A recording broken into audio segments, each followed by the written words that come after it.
এই যে সব বাস টাস সব দাঁড়িয়ে আছে। এবার একটু স্নান টান করে ফ্রেশ হতে হবে। এবার 1 নাম্বার রুম পড়েছে আমাদের। এইদিকেও আছে ব্যানার। ওই সেই ঘোড়া কেন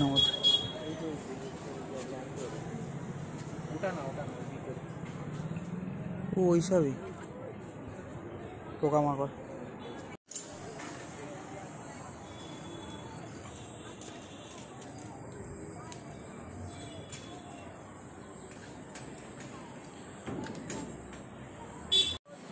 তো এখানে বৃষ্টি হয়ে গেল হালকা, তারপর রোদ্দুর বেড়ে গেলে এই বর্ষাকালেই হয়। যদিও শরৎকাল পড়ার কথা আস্তে আস্তে। আর কাশফুলো দেখছিলাম।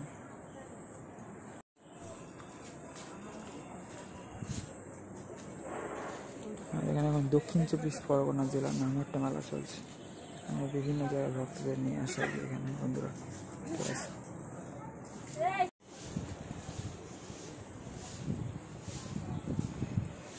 এই যে আবার আগলা মেঘলা করছে, আবার হাওয়াও দিচ্ছে। ভালো ওয়েদার এমনি বেশ, এখন ওয়েদার এমনি ভালো আছে, শরৎকাল পড়ছে তো। আর এখন এই প্রসাদনে খাওয়া দাওয়া করলাম। আর এখানে ভক্তিবিনোদ ঠাকুরকে দেখা যাচ্ছে, আর রাধা মাধবকে গৌর নিতে আছে এরকম। হচ্ছে শ্রী গৌর নিত্যানন্দ মন্দির বা গোস্বামী মহারাজের মঠ বলে যাকে। এটা হচ্ছে অ্যাকচুয়ালি নন্দনাচার্যের ভবন। এটা হচ্ছে প্রপাত ঘাট, গঙ্গা ঘাট মায়াপুরের।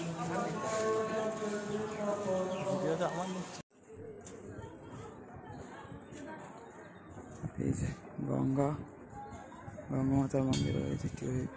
এখান থেকে খুব সুন্দর লাগছে। প্রপাত পুষ্পনাথ মন্দিরে দেখা যাচ্ছে। এটা হচ্ছে প্রপাত ঘাটের গেট।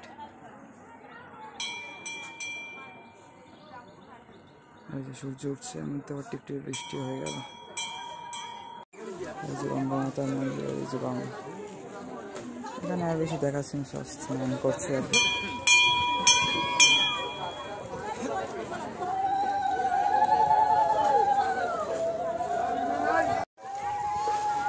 আর এই যে সুধাম মাহাপুর গঙ্গা, জল ছিটটা ছেড়ে স্নান করছে তো।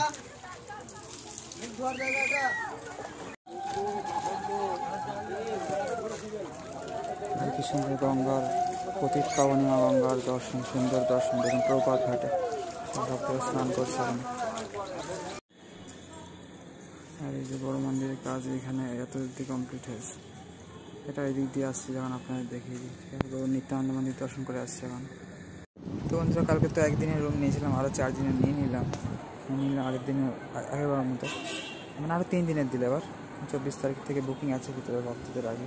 আর এই যে ফ্লোর কন্ডিশন রুমের বন্ধুরা। আর এই যে কালকে আবার রুটি ঘুগনি দিয়েছিল, তো রুটি রেখে দিয়েছিলাম, অনেক দিয়েছিল, কিছু আমি তো অন্য ভক্তদের দিয়ে দিয়েছিলাম। যাই হোক, অন্য এক ভক্তকে তো 3টে পনেরো কলা নিয়ে নিলাম, একটু দামও কম নিল। যাই হোক, আগেরবার তো কলা পাইনি, কথা মতো মিষ্টি নিয়ে খেতে হয়েছিল ব্যাংক চাইতে। আবার যাই হোক, এখন কলা পাওয়া গিয়েছে। তো বন্ধুরা, যাই হোক, ফাইনালি আগেরবার তো 5 দিন থাকা হয়েছিল, 1 দিন প্লাস 4 দিন, 1 দিন প্লাস 3 দিন হবে। যাই হোক, কারণ এখানে সম্মিলনী আছে, তারপর রাধা অষ্টমী আছে, ভাদ্র পূর্ণিমা, সেখানে ভাগবত পাঠ আছে। যাই হোক, সব মান এখানকার বৈষ্ণবরা করবে। জয় পতাকা মহারাজও আছে, এবং আজকে দেখলাম জয় পতাকা মহারাজ দর্শনার্থী পর গেলাম যখন বন্ধুরা। যাই হোক, হরে কৃষ্ণ, রাধে রাধে বন্ধুরা। ঠিক আছে, তো বন্ধুরা, যাই হোক, কালকে তো এসেছি শ্রীধাম মায়াপুরে। আমরা কাল ছিল 20 আগস্ট, আজকে হচ্ছে 21শে আগস্ট। ঠিক আছে, আর আমাদের 24 তারিখে চেক আউট রুমের। যাই হোক, সবাই শ্রীধাম মায়াপুর থেকে হরে কৃষ্ণ, রাধে রাধে, হরি বল, হর মহাদেব, ওম নমঃ শিবায়। তো বন্ধুরা, এখন তো বেলা মানে বেলা 12টা বাজে বা 12টা বেজে গেছে। যাই হোক, শ্রীধাম মায়াপুর থেকে আমরা সবাইকে হরে কৃষ্ণ, রাধে রাধে, হরি বল। তো বন্ধুরা, এখানে কিন্তু এখন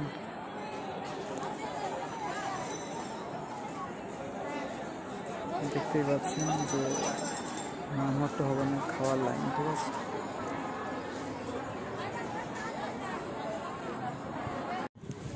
তো বন্ধুরা, যাই হোক, আজকে তো ওখানে খাবার তাড়াতাড়ি দিয়ে দিয়েছে, 3:30 টাইম, তো 3টের সময় দিয়ে দিয়েছিল। তো যার জন্য গাধা ভবন থেকে একটা নিয়ে নিলাম, গাধা ভবনের রেস্টুরেন্ট থেকে ভেজ চিজ গ্রিলড স্যান্ডউইচ। তো এখানে চার্জও দিচ্ছি ফোনে, কালকে সেই দিয়ে এনেছিলাম, সকালে ফুল করে এনেছিলাম। তারপর এখন তো যাই হোক 400 বন্ধ করে গেছিলাম, আবার লাগাবো এখন চার্জে। তো বন্ধুরা এই হচ্ছে ভেজ চিজ গ্রিলড স্যান্ডউইচ। এখানে এটা কিন্তু এই যে দেখতে পাচ্ছেন, এটা কিন্তু 20 টাকা দাম মাত্র, ঠিক আছে। গদাবান থেকে কিনে আনলাম আজকে দুপুরে বা বিকেলে, এখন এই খেতে হবে, 20 টাকা দাম মাত্র।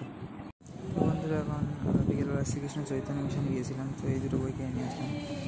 এই ভক্তিনাথ ঠাকুরের শ্রী শ্রী নবদ্বীপ ভাবতরঙ্গ আর এই কৃষ্ণের একটা 78 শতনাম ছোটো বই, তো 20 আর 10 30 টাকায়। খুব সুন্দর তাই না এগুলো। তো আর এখানে যে অ্যানাউন্সমেন্ট হচ্ছে দেখতেই পাচ্ছেন, এখানে হচ্ছে 18 থেকে 23 তারিখ পর্যন্ত যে দক্ষিণ 24 পরগনার মানুষের আর কি এখানে আর কি নিয়ে আসা হয়েছে স্থান থেকে, তো তাদের আর চলছে এখানে অনুষ্ঠান, ঠিক আছে। কথা